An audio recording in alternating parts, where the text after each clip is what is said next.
There are some ruddy, confusing things in this world, like how I became so bald.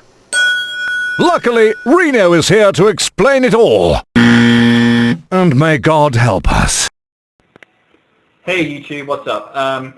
Reno here for Reno Explains It All, just doing a response to Pat Contel's video about the mosque at Ground Zero. Now, this thing really interested me. I love Pat's videos anyway, but I realised, well, at first I agree with him, and then I sort of doubted it a bit, and then I realised I still agree with him, because it comes down to one thing. But firstly, there's a few things I need to cover first. There are two ways you can look at this whole thing with the mosque at Ground Zero, or Islamic Centre, or whatever you like. You can see it as community cohesion.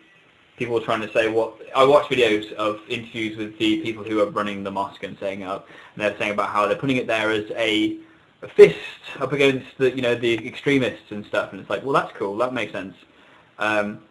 Or you can see it as people trying to spit in the face of people who died. Now, the fact that they are refusing to divulge who paid for the Islamic Centre to be rebuilt, which seems a little bit suspicious to me, would suggest that it comes from somewhere that people wouldn't really agree with. And in which case, it might be coming from somewhere, from people who agree with the attacks themselves, which is wrong. Of course, that wouldn't make sense, because people have said to me, well, Reno, you think 9/11 was an inside job. Well, yeah, I think 9/11 was an inside job to some extent.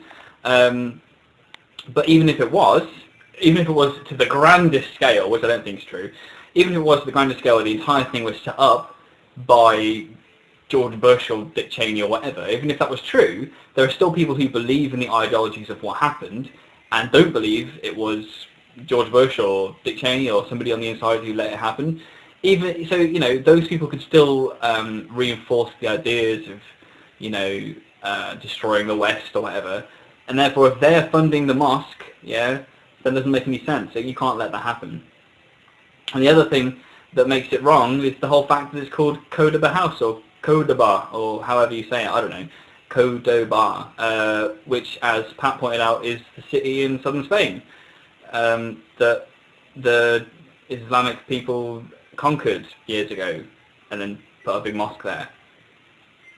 It seems a bit suspicious, because you look it up saying, well, why did they name it this? And nobody can tell you that answer. So it would sort of make sense as to the theory that they're doing it because it's a victory thing. So I don't know. If people can answer that question to me, the reason why it's called Codoba House, then tell me, that's fine, and I'll accept that, but I don't understand it.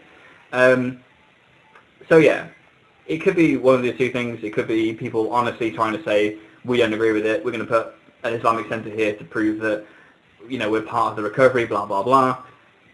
But at the same time, those two questions, why Codoba and why don't you tell us who paid for it, doesn't make sense.